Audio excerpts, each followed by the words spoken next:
بسم الله الرحمن الرحيم.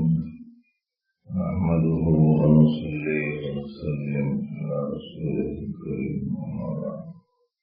أعوذ بالله من الشيطان الرجيم. بسم الله الرحمن الرحيم. سورة الله وما أحسن الله سورة ونحن له عابدون. قال النبي صلى الله عليه وسلم: خلقوا بأخلاق الله. اس سے پہلے کہ پڑھی گئی آیت کریمہ اور حدیث شریف کی تفصیلات کے بارے اجزاء آپ کے سامنے لکھے جائیں، پڑھی گئی حضرت شیخ رحمۃ اللہ علیہ کی نظم کے دو اشعار کی طرف توجہ قائم رکھنا ہمارے حالات کے اعتبار سے بہت ضروری ہے۔ ایک شعر ہے: باطن اگر خراب ہو دنیا سراب ہے، ظاہر تیرا مثال گلستان ہوا۔ دوسرا شعر ہے: سورج کو وقت شام کوئی پوچھتا ہے، ماضی اگر کسی کا درخشاں ہوا۔ جو مولوی حافظ احباب یہاں تشریف فرما ہے، ان کو تو اس شعر کی زیادہ توضیح کی ضرورت نہیں، لیکن یہاں مبتدی غیر تعلیم یافتہ متوسط اسلام و تربیت کے خواہش مند اور اس کے آگے کی حالت کے حاملین کی تشریح لایا کرتے ہیں، اس لیے سب کے مجموعی حالات کی رعایت کے ساتھ گفتگو کی ضرورت ہوتی ہے۔ آدمی کے دو پہلو، ایک ظاہر کا اور ایک باطن، ایک اوپر کا اور ایک اندر کا۔ اوپر کا حال بہت اچھا معلوم ہوتا ہے، اندر کا حال اچھا نہ ہو، یہ سراب ہے، سراب۔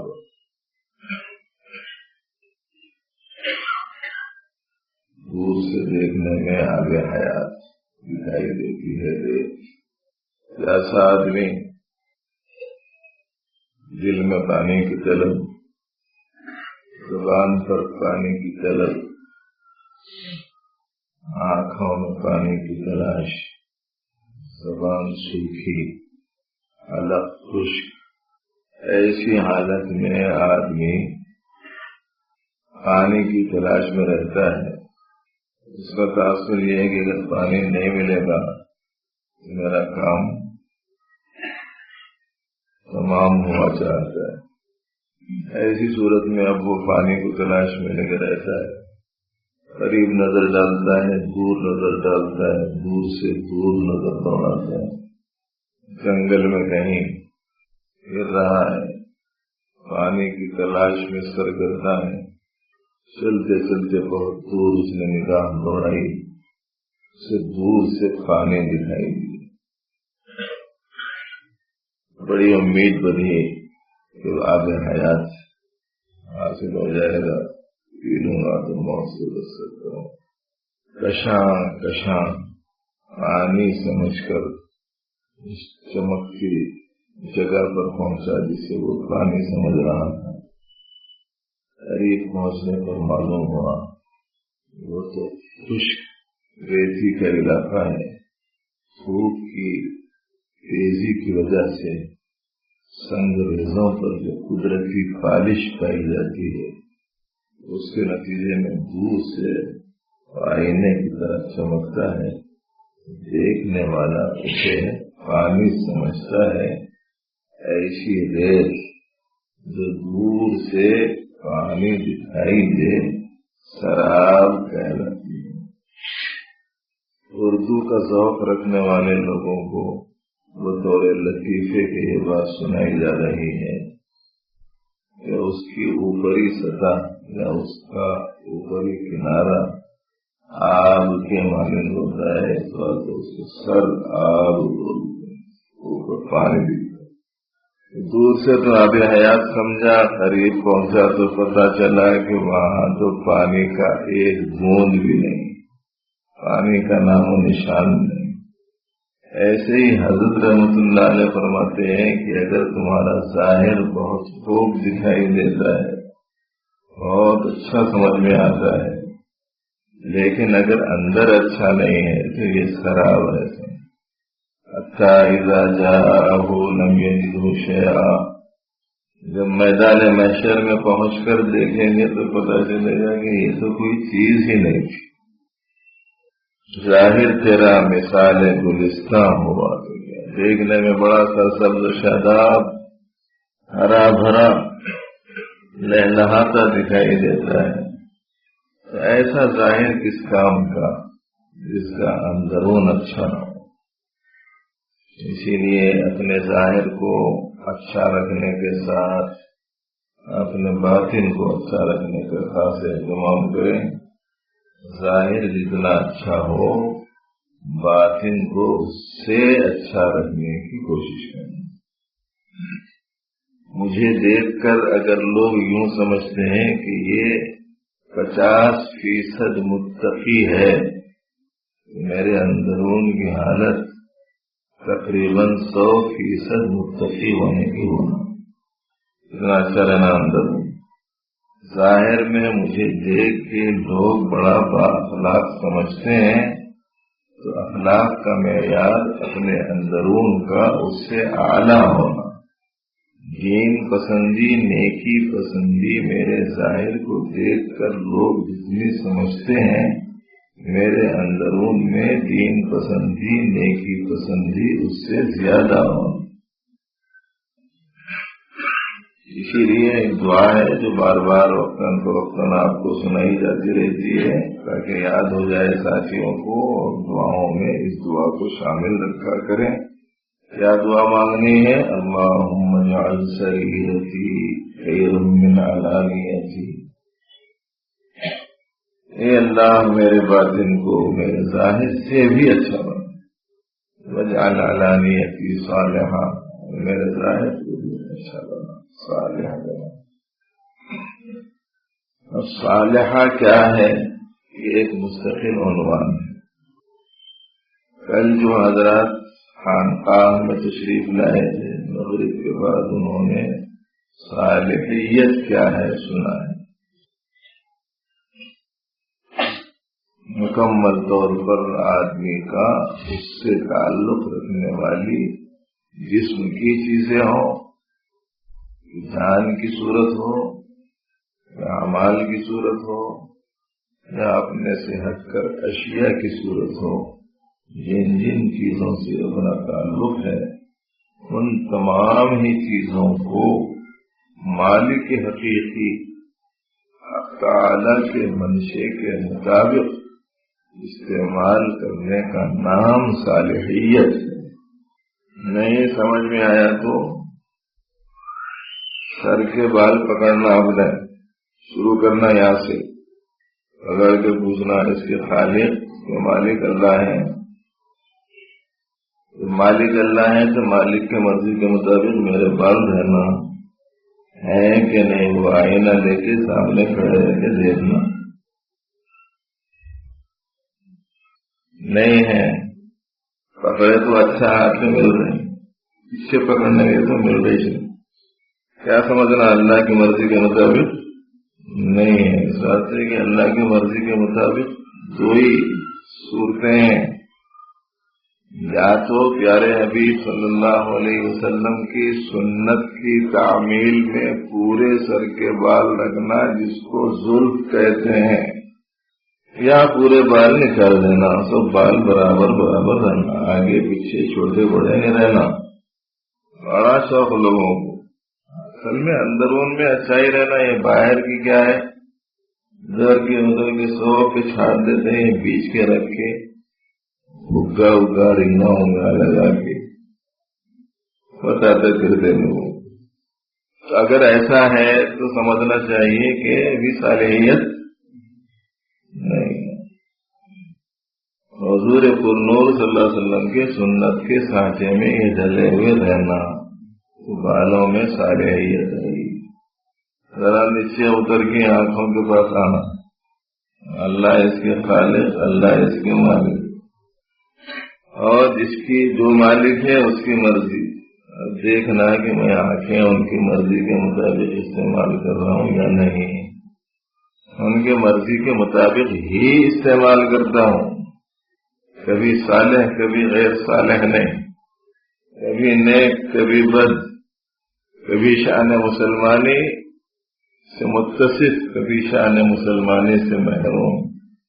یہ نہیں، اب ان کی مرضی ہی کے مطابق استعمال کرتا ہے تو آنکھ میں صالحیت آئی. ذرا نیچے اترنا، ناک پر ہاتھ رکھنا اور ذرا دیکھنا کہ غصہ یہاں بیٹھا ہوا تو نہیں ہے. مستقل بزرگان دین تو لکھے ہیں کہ یہ ناک اگر خوشبو سونگ کر درود شریف نہیں پڑتی تو ناک نہیں بھونرا ہے، بھونرا. پھر یہ بھی دیکھنا دوسروں کی ادھر کی شیشی کھینچ لے کے لگا لیتے ہیں، کیا نکل گئی؟ صالحیت چلے گئی. رستے سے گزر رہے ہیں، کوئی خوشبو آئی، کوئی خاتون گزر رہی، کوئی خوشبو آئی، تو خاتون کے سلسلے میں تو اسلام میں حکم ہے، سختی سے منع کیا گیا ہے کہ کوئی عورت باہر نکلے تو خوشبو لگا کر ہرگز نہ نکلے. حدیث میں آتا ہے کہ جو عورت خوشبو لگا کر باہر نکلتی ہے وہ ایسی اور ایسی ہے. ایسی اور ایسی ہے کہ کیا مطلب ہے؟ یعنی بدکار ہے. یہ تشریح کی ہے حضرات محدثین نے. اس کی برا کام کرنے والی، اچھا کام نہیں ہے، بہت برا کام ہے. اب گزر رہی، اس نے تو غلطی کی کہ خوشبو لگا کے باہر نکلی.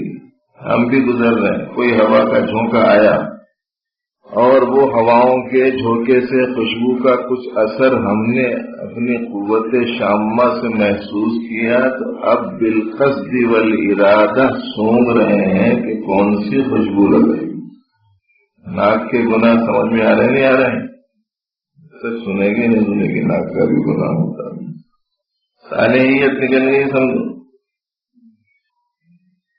کوئی حق بات سامنے آئی، اب یہ خیال ہو رہا ہے کہ اگر میں نے مان لی تو اب تک کی میری پوزیشن متاثر ہو جائیں گی. نتیجے میں نہیں مانتا.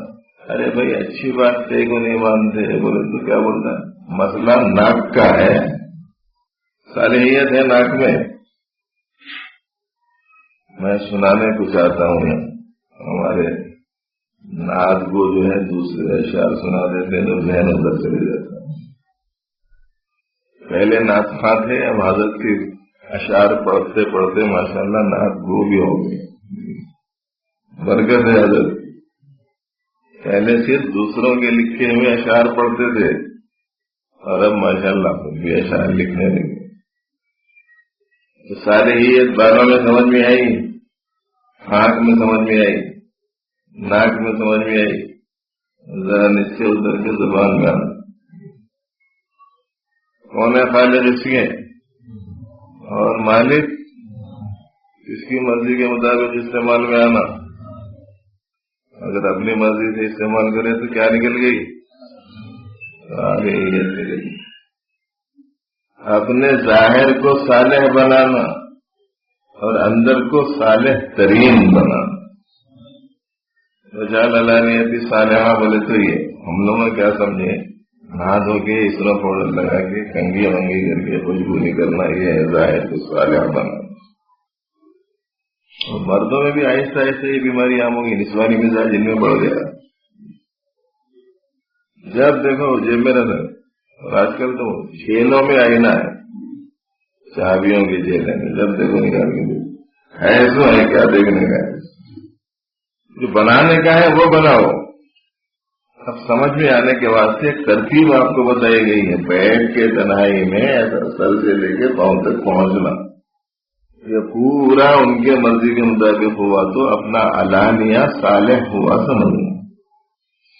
وجعل علانیتی صالحہ، ظاہر نیک بنا دی. کہتے ہیں کہ ایک ہے ظاہر کا اچھا ہونا اور ایک ہے باطن کا اچھا ہونا. ظاہر اچھا ہے، اس رخ سے بھی اچھا ہے، لیکن اندرون میں باطن اچھا نہیں ہے، بلکہ مخلوق میں مقام بنانے کا جذبہ ہے. یہ جو ظاہر ہے پھر یہ مثال گلستہ ہے. باطن اگر خراب ہے تو یہ کرامت نہیں ہے. دوسرے شعر میں بتایا گیا سورج جب نکلتا ہے تو اس وقت سے لے کر اس کی توانائی اور تابناکی کے قائم رہنے تک لوگوں کے طرز عمل سے معلوم ہوتا ہے کہ اس کی بڑی قدر ہے، بڑی اہمیت ہے. وہ نکلتا ہے پوری آب و تاب کے ساتھ میں، لوگوں کے چہرے کھل اٹھتے ہیں، زندگی کے آثار نمایاں ہو جاتے ہیں، لوگ دوڑ دھوپ میں لگ جاتے ہیں، کام کاج میں مشغول ہو جاتے ہیں اور سمجھتے ہیں کہ یہ کمائی کا وقت ہے اور یہ ہے اور وہ ہے. لیکن جب وہ ڈوبنے لگتا تو کوئی پلٹ کے بھی نہیں دیکھتا. اس سورج کو وقت شام کوئی پوچھتا نہیں. حضرت یوں فرما رہے ہیں ماضی اگر کسی کا درخشاں ہوا تو کیا، پہلے کی حالت اچھی تھی اب کی اچھی نہیں ہے تو یہ پہلے کی اچھی حالت کا کیا اعتبار. اس میں گویا اشارہ کیا گیا ہے اس بات کی طرف کہ آدمی اپنے ماضی پر مطمئن ہو کر نہ بیٹھ جائیں. جیسے آج کل کے بعض لوگ بولتے ہیں ہمارے پردادا تہجد گزار بھی تھے، اوابین بھی پڑھتے تھے، اشراق و چاشت بھی تھا، فرائض کے چھوٹنے کا تو سوال ہی نہیں تھا. ہمارے دادا 5 وقت کے نمازی اور تہجد گزار تھے، ہمارے بابا 5 وقت تکبیر اولیٰ سے نماز پڑھتے تھے. ایسا ایسا اتر رہا ہے یار. اب کسی نے پوچھا کہ جناب تمہارا کیا حال ہے؟ کہنے لگے کہ میں جمعہ کو جمعہ پڑھتا ہوں. ماضی کا جو درخشاں باب ہے اس کو بیان کر کے آدمی بڑا ناز کرتا ہے اپنے خاندان کے اوپر. کہ نہیں بھائی حال دیکھو کیا ہے، مستقبل کے بارے میں فکر کرو کہ وہ کیسی ہے. ہر شخص کو اپنے بارے میں بھی سوچنا چاہیے کہ پہلے میں بڑا پابند تھا، بڑا نمازی تھا، بڑا گناہوں سے بچنے کی فکر تھی، نیکیوں کی طرف رغبت تھی، اور اب زوال. ظاہر ہے کہ اب کا جو زوال ہے یہ زوال بڑا خطرناک ہے. ماضی کی اعلیٰ مثال کارآمد نہیں ہے. اسی لیے کہتے ہیں کہ بالخصوص ایک سالک کو، ایک اصلاح کے خواہش مند کو، اپنے دین ایمان میں تقویت کے آرزو مند کو کسی بھی لمحے میں اپنے آپ سے بے فکر نہیں ہونا چاہیے. اور یہ فکر مندی وقت اخیر تک رہنا. ماضی پہ کچھ اچھائیاں کر کے مطمئن ہو کے نہیں بیٹھنا. الاعتبار بالخواتیم، خاتمے کا اعتبار ہوتا ہے. اگر کسی شخص نے 50 سال تک کفر کیا، شرک کیا، بت پرستی کی، مندر میں گھنٹے بجائے، لیکن اللہ کی توفیق شامل حال ہوئی، فضل الہی دستگیر بنا، اس کے نتیجے میں اس کی زندگی میں تبدیلی آئی اور اس نے حق کو قبول کیا، پورے صدق کے دل سے اس نے کلمہ طیبہ پڑھا اور اس کے بعد میں انتقال ہو گیا، تو ایسی صورت میں آخری جو عمل ہے اس کا اعتبار ہے سیدھا جنت میں. لیکن اگر کوئی شخص ایسا ہو کہ 50 سال تک اس نے خوب فرما برداری کی، اطاعت کی، دین متین کے ساتھ گہری وابستگی رکھی، لیکن بعد میں کچھ حالات ایسے آئے کہ ایسا بددل ہوا اور اس درجے متاثر ہوا حالات کی وجہ سے کہ اس نے کلمات کفریہ زبان پر نکال دیے اور اس کے بعد میں اس کا انتقال ہو گیا تو سیدھا جہنم ہے. اعتبار ماضی کا نہیں ہے، اعتبار حال اور مستقبل کا اور اپنے وقت اخیر کا ہے. اسی لیے فرمایا گیا قرآن پاک میں بھی دعا آئی ہے فاطر السماوات والارض انت ولی فی الدنیا والآخرہ توفنی مسلما والحقنی بالصالحین۔ آسمان و زمین کے پیدا کرنے والے پروردگار، آپ ہی میرے مددگار اور ناصر اور ولی ہیں، دنیا میں بھی آخرت میں بھی۔ مجھے وفات دیجیے، مجھے موت آئے ایسی حالت میں کہ میں آپ کے حکم کے آگے جھکا ہوا ہوں، ایسی حالت میں آئے، اور مجھے نیک لوگوں میں صالحین میں شامل فرمائے۔ ہمارے حضرت شیخ رحمت اللہ علیہ جو دعائیں بہت اہتمام سے مانگتے تھے، ان میں سے ایک دعا یہ تھی، اللہم انا نسألک حسن الخاتمہ، اے اللہ ہم آپ سے حسن خاتمہ کا سوال کرتے ہیں، اس کی فکر ہو، ماضی کی چمک دمک کرامت نہیں ہے۔ بہرحال یہ دو اشعار میں جس چیز کی طرف توجہ دلائی گئی تھی اس کو تھوڑا سا واضح کرنے کی کوشش کی گئی۔ اب تو جو لوگ نہیں پڑھے لکھے ہیں ان کو سمجھ میں آ گیا ہوں گا نا کیا ہے وہ اشعار میں۔ جو چیز آج آپ حضرات کے سامنے ابتدا میں پڑھی گئی وہ ایک آیت کریمہ کا ٹکڑا اور ایک حدیث شریف کا ٹکڑا آپ کے سامنے پیش کیا گیا، جس میں حکم ہے کہ بندے کو چاہیے کہ اللہ جل شانہ کے رنگ میں وہ رنگ جائے، اور اس سے بہتر کوئی رنگ نہیں۔ اور نبی رحمت صلی اللہ علیہ وسلم نے ارشاد فرمایا، اللہ کے اخلاق سے اپنے آپ کو آراستہ کرو، تخلقوا باخلاق اللہ۔ اس آیت اور اس حدیث کے ضمن میں گفتگو کرنے کے رخ الگ الگ ہیں، لیکن آج اس کے ذیل میں حضرت مسیح الامت رحمۃ اللہ علیہ کا ایک مضمون آپ کو سنایا جا رہا ہے، اسے آپ توجہ سے سنیں۔ آپ کو معلوم ہے کہ حق تعالی جل شانہ نے اپنے پسندیدہ بندوں کو دو حصوں میں تقسیم فرمایا ہے۔ ایک کے لیے انہوں نے اصحاب الیمین کا لفظ استعمال کیا ہے اور دوسرے کے لیے مقربین کا۔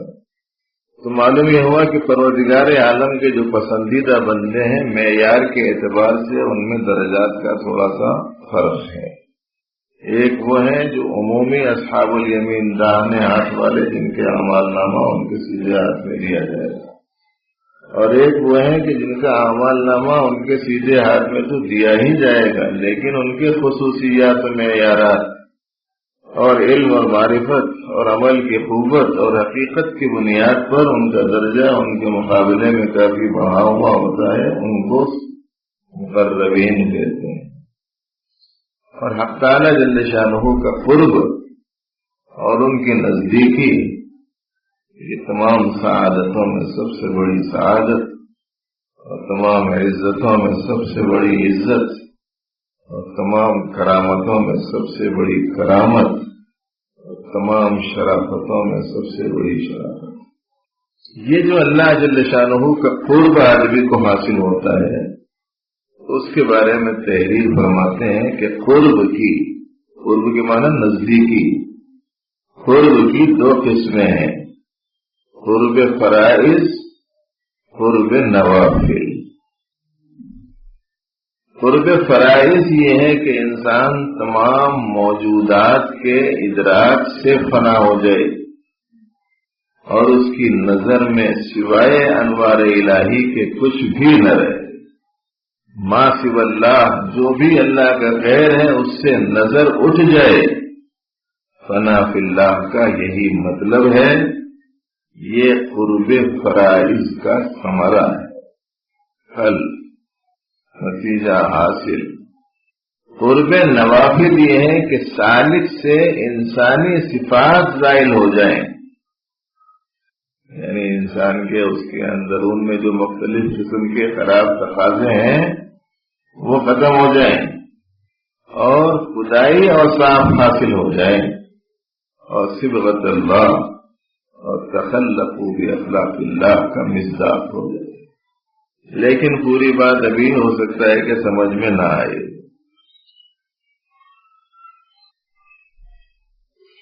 جس کی تشریح یہ ہے کہ جب بندہ مومن ریاضت و مجاہدہ کرتا ہے، جب ایمان والا ریاضت، محنت، کوشش، مشقت، مجاہدہ کرتا ہے تو اس کی صفات رذیلہ، خراب عادتیں، اس کا مضمون بار بار آپ کے سامنے لایا جاتا رہتا ہے. تکبر ہے، عجب ہے، بخل ہے، کینہ ہے، حسد ہے، حب جاہ، حب مال، غفلت، یہ سب کے سب وہ چیزیں ہیں جنہیں صفات رذیلہ کہا جاتا ہے. جب آدمی مومن ریاضت اور مجاہدہ کرتا ہے تو اس کے صفات رذیلہ اور دواعی شہوت و غضب زائل ہو جاتے ہیں. خواہشات کے تقاضے اور غصے کی بے اعتدالی زائل ہو جاتے ہیں، اور اس کے نفس میں ایک ملکہ راسخہ مضبوط خوبی حق تعالیٰ کی مرضیات سے محبت کا اور حق تعالیٰ کی نامرضیات سے بغض کا پیدا ہو جاتا ہے. جب آدمی محنت مشقت کرتا ہے تو ایسی صورت میں اللہ کی مرضیات سے محبت اور اللہ کی نامرضیات سے ناگواری، ناپسندیدگی اس کے اندرون میں پیدا ہو جاتی ہے. محنت نہیں ہوئی، مشقت نہیں ہوئی تو نامرضیات پسندیدہ ہیں، مرضیات ناپسندیدہ ہو گئے. اللہ کی جو مرضیات ہیں ہمارے نزدیک ناگواری کا سبب بن گئی، اور جو اللہ کے نزدیک ناپسندیدہ ہے وہ ہمارے نزدیک پسندیدہ بن گئی، محنت بھی ہونے کی وجہ سے. اتنی محنت و کوشش ہو، اتنی دعا ہو، اتنی گریہ بیزاری ہو، اس قدر عاجزی انکساری سے پروردگار عالم سے مانگے، پروردگار عالم اپنے کرم سے یہ رذائل کو ہمارے نزدیک مقبول اور فضائل کو ہمارے نزدیک محبوب بنا دے. کہتے ہیں کہ جب بندہ مومن بھی عادت و مجاہدہ کرتا ہے تو اس کی صفات رذیلہ زائل ہو جاتے ہیں، اور اس کے اندرون میں اللہ تعالیٰ کی مرضیات سے محبت کا اور حق تعالیٰ کی نامرضیات سے بغض کا ایک ملکہ راسخہ پیدا ہو جاتا ہے، جس سے بلا تکلف اعمال حسنہ اور پسندیدہ افعال صادر ہوتے ہیں. اتنی محنت کرتے رہنا ہے بولے تو گویا نشان ہے، بتا دیا جا رہا ہے. محنت، مجاہدہ، مشقت، لگے رہنا مسلسل، کتنا اتنا کہ بلا تکلف نیک اعمال ہونے لگے، اتنا لگا. اور اعمال قبیحہ، افعال ذمیمہ، برے اعمال، خراب افعال قریب قریب معدوم ہو جائے. قریب قریب کا لفظ استعمال کر رہے ہیں، عالمی ہوا کہ کچھ رہتا اس کا عنصر کبھی کبھی اثر دکھا سکتا ہے تو مطمئن ہو جانا. ایسے شخص کے متعلق حدیث شریف میں آیا ہے فَإِذَا أَحْبَبْتُهُ كُنْتُ سَمْعَهُ الَّذِي يَسْمَعُ بِهِ وَبَصَرَهُ الَّذِي يَبْصُرُ بِهِ وَيَدَهُ الَّتِي يَبْطِشُ بِهَا وَرِجْلَهُ الَّتِي يَمْشِي بِهَا. اللہ تعالیٰ فرماتے ہیں کہ میں اس کا کان، آنکھ، ہاتھ، پاؤں بن جاتا ہوں. مطلب یہ ہے کہ اس کی اعضاء و جوارح سے سب افعال میری اپنی مرضی کے موافق صادر ہوتے ہیں. کیا مطلب ہے اس حدیث کا؟ کہتے ہیں کہ اس کے اعضاء و جوارح سے سب افعال میری مرضی کے موافق صادر ہو جاتے ہیں، پس گویا میں ہی اس کے اعضاء بن جاتا ہوں. سو یہ کلام ارشاد ربانی تشبیہ و تمثیل کے طور پر ہے، اور اس حدیث شریف میں مجازن حق تعالیٰ کو اعلیٰ اور عبد کو فاعل بتایا گیا ہے. یسمعو اور یبصرو کی نسبت عبد کی طرف ہے، صوفیاء کرام نے اس اطلاق کا اتباع کر کے یہ عنوان مقرر کیا ہے کہ بندہ فاعل اور حق تعالی اعلیٰ بن جائے، اور چونکہ اس حدیث شریف میں اس مرتبے کا حصول کثرت نوافل پر ہے، جیسا کہ حدیث مذکور سے قبل کا جملہ لا يزال عبدی يتقرب الی بالنوافل حتی احببته فاذا احببته الحدیث، اس سے پتہ چلتا ہے۔ اور مجاہدہ اور ریاضت میں تکثیر نوافل لازم ہے۔ مجاہدہ کرنا بولے تو نفل اعمال نیک زیادہ کرنا، اعمال صالحہ جو نوافل ہیں وہ زیادہ کرنا، اور فرائض و واجبات و سنن مؤکدات کا تو چھوڑنے کا مسئلہ ہی نہیں ہے۔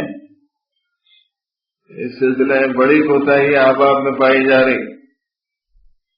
رات میں دیر سے سوتے ہیں، کھائے کو ہو گئی دیر، کام سے واپس آنے دیر ہو گئی، پھر اس کے بعد میں وہ اذکار میں مشغول ہو گیا اور اس میں گھنٹہ صرف ہو گیا، اس کے نتیجے میں سوتے سوتے 1 بج گیا، نتیجے میں صبح اٹھ نہیں سکا، فجر کی نماز چلے گئی۔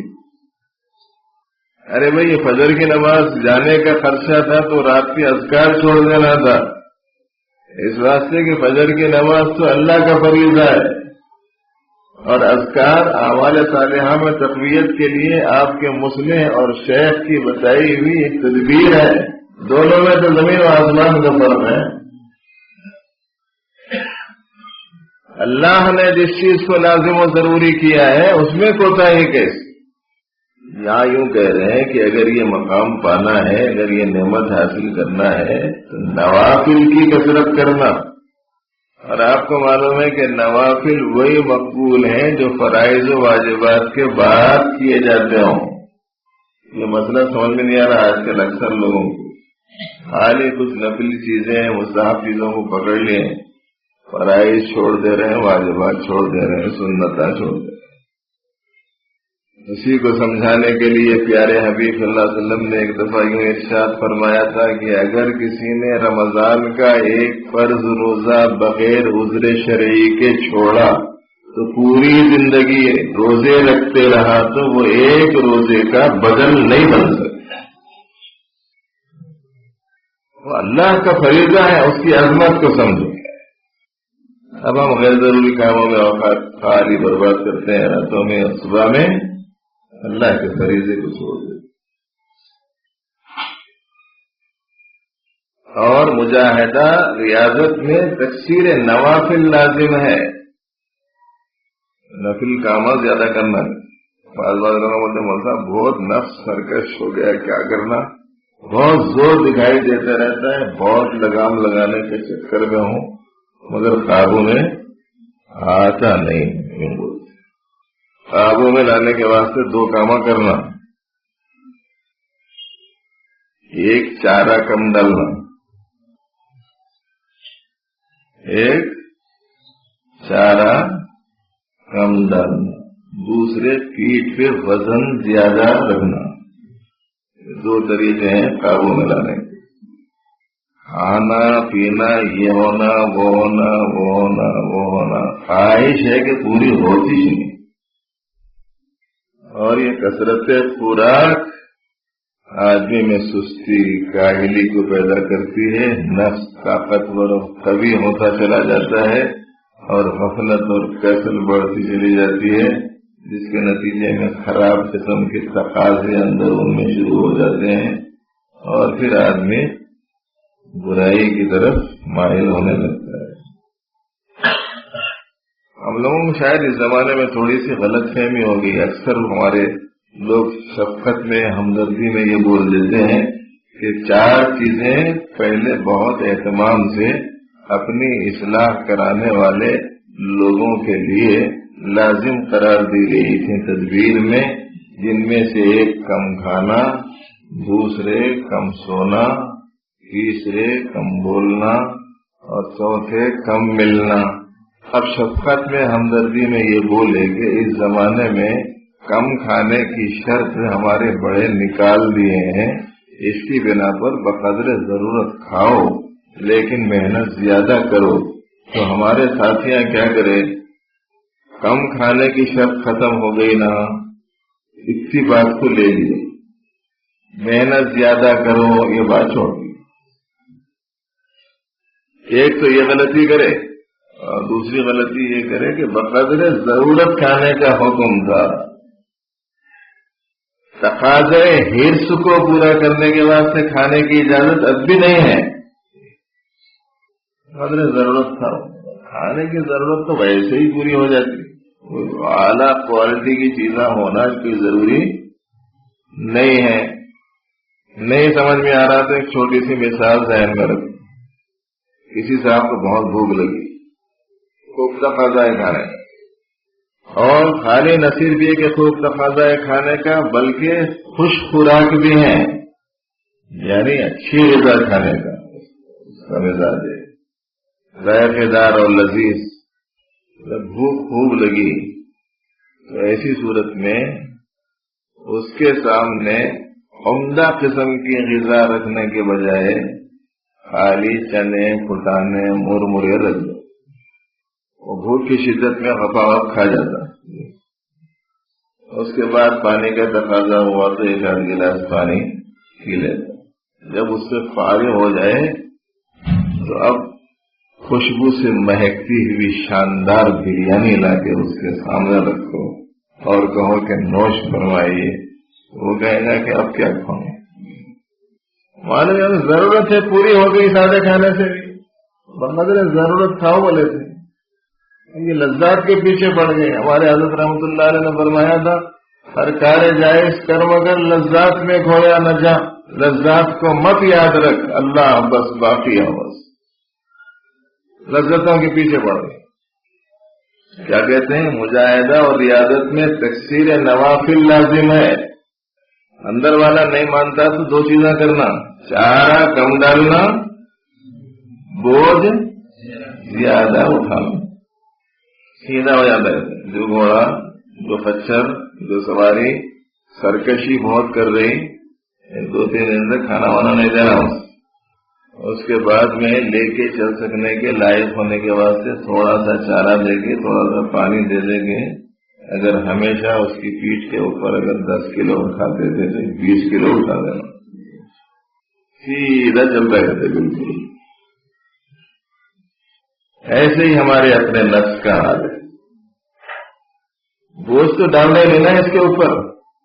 آپ سمجھ میں آیا ہوگا کہ کبھی کبھی یہ جو مشائخ بولتے ہیں، اچھا تمہاری نماز چھوٹ گئی، 2 رکعت فریضہ تم سے چھوٹا، پہلے اس کی قضا کرو، ایک 40 رکعت نفل نماز پڑھو بول کے بولے تو کئی بار سے بول رہے ہوں گے، ایسا بول کے سمجھ چلو گا، ذرا وزن ڈال کو اندر والے کو ذرا صحیح کرنے کی ایک تدبیر ہے۔ ایک دن 2 رکعت چھوڑنے کے نتیجے میں 40 رکعت پڑھیں گا تو دوسرے دن چھوڑنے کے واسطے سوچیں گا کہ نہیں سوچیں گا۔ تدبیر ہے اللہ کے احکام پر بندوں کو کھڑا کرنے کی، اس کا ثواب پھر الگ ہے۔ اور مولا تعالیٰ کو اگر یہ ادا پسند آ گئی کہ میرے حکم کی کمی کوتاہی میں یہ اپنے سستی کاہلی کے تدارک میں اتنی عبادت کثرت سے کرتا ہے، اگر ان کو پسند آ گیا تو کام بن گیا۔ اور اگر کوئی شیخ ایسی تجویز کرے تو شیخ تو اس کے اپنے گھر میں رہتا، آپ اپنے گھر میں رہتے، کر رہے نہیں کر رہے کچھ معلوم نہیں ہے۔ اگر آپ طالب صادق ہیں تو ویسا برابر کریں گے، بالکل ایسے ہی جیسے مریض اپنے مرض سے چھٹکارے میں سچا طالب ہوتا ہے، تو ڈاکٹر جو بہت دور دراز کا رہنے والا ہے اس کو بتا کر جب دوا وہ تجویز کرا لیتا ہے تو ڈاکٹر اس کے اپنے گھر میں ہوتا ہے، مریض اپنے گھر میں ہوتا ہے، لیکن ڈاکٹر کی تجویز کردہ دوا کو مقررہ اوقات میں برابر استعمال کرتا ہے کہ نہیں کرتا ہے؟ یقیناً استعمال کرتا ہے، اور یہ کرنا اس بات کی علامت اور دلیل ہے کہ وہ اپنے مرض کے علاج میں سچا ہے۔ اسی طریقے سے ایک شخص جو اپنے نفس کی اصلاح اور باطن کو سنوارنے کے سلسلے میں اگر طلب صادق رکھتا ہے تو اس کی ذمہ داریوں میں سے ہے کہ شیخ کی تجویز پر خلوص دل کے ساتھ تنہائیوں میں عمل کرے۔ مجاہدہ اور ریاضت میں تکثیر نوافل لازم ہے، خواہ نماز، روزہ، کثرت مراقبات، تقلیل مباحات. اسی لیے صوفیاء کرام نے اتباعاً للحدیث اس مرتبے کو قرب نوافل کہا ہے. اس سے آدمی کو اللہ کا تقرب نصیب ہوتا ہے. اور چونکہ اس میں صفات و افعال رذیلہ کا ازالہ ہوا ہے اسی لیے اس کو فنائے صفات سے بھی تعبیر کرتے ہیں. خراب جو عادتیں تھیں، خراب جو صفات تھیں، وہ چونکہ ظاہر ہوئی، اس واسطے اس مرحلے پر اس کے لیے ایک اصطلاحی لفظ فنائے صفات یہ بھی استعمال کیا جاتا ہے. الحاصل قرب نوافل میں انسانی صفات ظاہر ہو جاتی ہیں اور اللہ تعالیٰ کی صفات حاصل ہو جاتی ہیں. اس طرح سالک صبغت اللہ اور تخلقوا باخلاق اللہ کا مصداق بن جاتا ہے. دوسرا جو حصہ ہے قرب کی قسم کا قرب فرائض. قرب فرائض اگر یاد رہا انشاءاللہ آئندہ کی ملاقات میں سنایا جائے گا. اللہ تعالیٰ صحیح علم و عمل کی سب کو توفیق عطا فرمائے. اللهم لك الحمد كله ولك الشكر كله. يا رب صل وسلم وبارك على سيدنا وحبيبنا محمد وعلى آله وأصحابه أجمعين. اللهم اغفر لنا وللمؤمنين والمؤمنات والمسلمين والمسلمات. ربنا أصلح لنا شأننا كله ولا تكلنا إلى أنفسنا طرفة عين. اللهم أنت ربي لا إله إلا أنت خلقتني وأنا عبدك وأنا على عهدك ووعدك ما استطعت. أعوذ بك من شر ما صنعت. أبوء لك بنعمتك علي وأبوء بذنبي فاغفر لي فإنه لا يغفر الذنوب إلا أنت. ربنا إننا آمنا فاغفر لنا ذنوبنا وقنا عذاب النار. ربنا توفنا مسلمين وألحقنا بالصالحين واحشرنا مع الأبرار. اللهم ارزقنا حبك وحب رسولك وحب من يحبك وحب من ينفعنا حبه عندك. اللهم اجعل حبك أحب إلينا من أهلينا ومن الماء البارد ومن أنفسنا.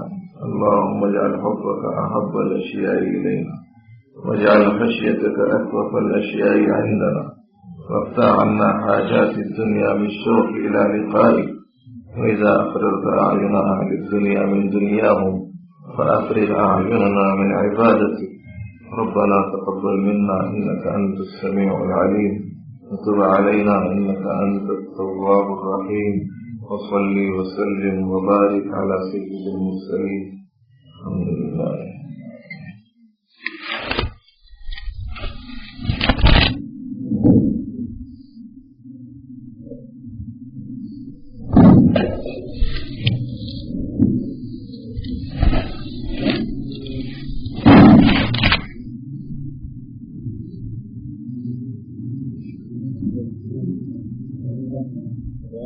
All right.